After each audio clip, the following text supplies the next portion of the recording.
Hello दोस्तों, मैं Nitin data take info channel पर आपका स्वागत करता हूं। आज की वीडियो डेटा वेयरहाउस के बारे में है। आइए जानते हैं डिटेल से आखिर ये क्या होता है और कैसे काम करता है और भी बहुत कुछ। अगर आप भी पसंद करते हैं डेटा और टेक्नोलॉजी की इन्फॉर्मेशन तो लाइक कीजिए इस वीडियो को और सब्सक्राइब कीजिए हमारे चैनल को ताकि आगे आने वाली अमेजिंग वीडियो आपसे मिस ना हो। तो चलिए आज की वीडियो शुरू करते हैं। आखिर क्या है डेटा वेयरहाउस?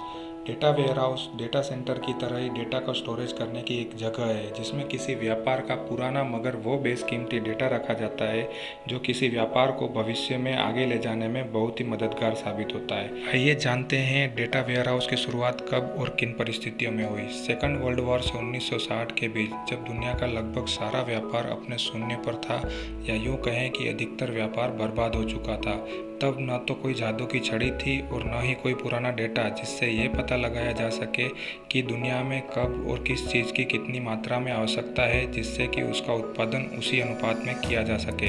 इन्हीं सब चिंताओं के बीच में व्यापार को ज़रूरत थी किसी ऐसे चमत्कार की जो उसकी सहायता कर सके। और कहते हैं ना, आवश्यकता ही आविष्कार की जननी है। इसीलिए इस आवश्यकताओं के बीच जन्म हुआ डेटा वेयरहाउस का, जिसने व्यापार की पूरी सूरत ही बदल दी।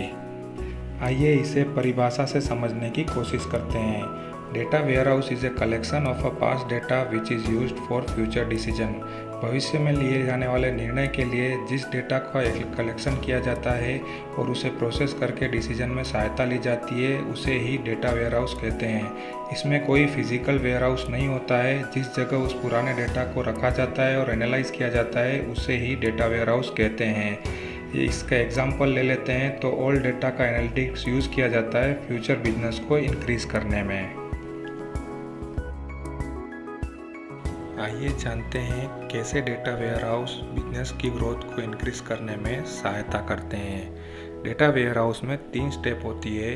पहली स्टेप में अलग अलग सोर्स से डेटा को एक ही जगह पर इकट्ठा किया जाता है या उसका कलेक्शन किया जाता है। उस कलेक्शन किए हुए डेटा की सेकंड स्टेप में लिस्टिंग और रिपोर्टिंग की जाती है। लिस्टिंग और रिपोर्टिंग किए हुए डेटा की थर्ड स्टेप में एनालाइज और प्रोसेस किया जाता है जिससे कि बिजनेस में उसकी सहायता ली जा सके और आने वाले फ्यूचर में उसकी मदद से बिजनेस को बढ़ाया जा सके। डेटा वेयरहाउस के यूज़ को और आसानी से समझने के लिए हम यहाँ पर एक बड़ी कंपनी का उदाहरण लेंगे। मान लेते हैं एक बड़ी कंपनी है जो दुनिया के कई देशों में अपना व्यापार करती है, साथ ही साथ वो भारत में भी व्यापार करती है। वो कंपनी यह पता लगाना चाहती है कि उसका कौन सा प्रोडक्ट किस देश में कितनी मात्रा में और किन परिस्थितियों में बिक रहा है। इसके लिए वो अपने अलग अलग ग्राहकों से रियल टाइम में डेटा अपने डेटा स्टोर में जमा करती है, जिन्हें बड़े सॉफ्टवेयर की मदद से एनालाइज किया जाता है और पता लगाया जाता है कि उनके प्रोडक्ट में क्या बिक रहा है, कब बिक रहा है, कैसे बिक रहा है, कितनी क्वांटिटी में बिक रहा है, कितना सेल हो चुका है और क्या रखा हुआ है, जिससे वो भविष्य में अपने उत्पादन को निर्धारित कर सके।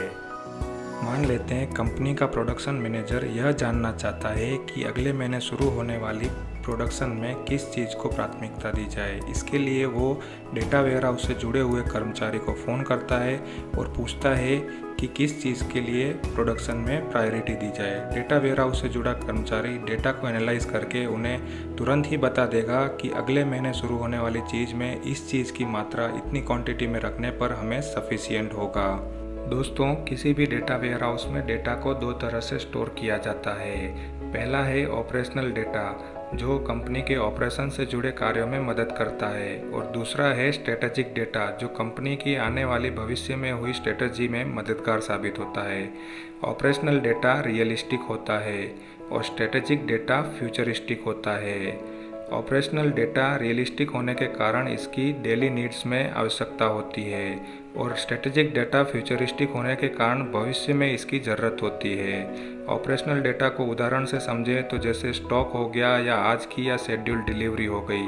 स्ट्रेटेजिक डेटा को उदाहरण से समझें तो 2016 में जिस अनुपात में प्रोडक्शन था उसी अनुपात में 17, 18 और 19 में कितनी बढ़त हुई, जिससे कि 2020 में भी उसका प्रोडक्शन उतनी ही ज़्यादा मात्रा में किया जा सके।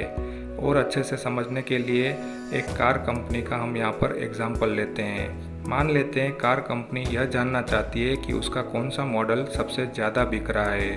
उस ज़्यादा बिकने वाले मॉडल में कौन से रिपेयरिंग पार्ट्स में ज़्यादा दिक्कत आ रही है।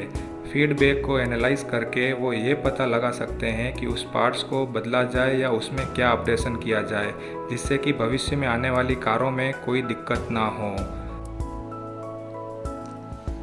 दोस्तों, यदि आपका भी कोई सवाल है तो अभी कमेंट कीजिए, कोशिश करूंगा सभी का सही से जवाब देने की। डेटा सेंटर्स पर मेरी अगली वीडियो यदि आप चाहते हैं मिस ना हो, जो कि है वर्ल्ड के सबसे बड़े डेटा सेंटर्स पर, तो आप अभी सब्सक्राइब कीजिए डेटा टेक इन्फो चैनल को और दबाइए बेल आइकन। यदि आप चाहते हैं किसी अन्य सब्जेक्ट पर मुझसे वीडियो, तो चैनल को सब्सक्राइब करें और कमेंट कीजिए, ताकि वो वीडियो अगर मैं बनाऊं तो आपसे वो भी मिस ना हो। तब तक के लिए जय हिंद, जय भारत।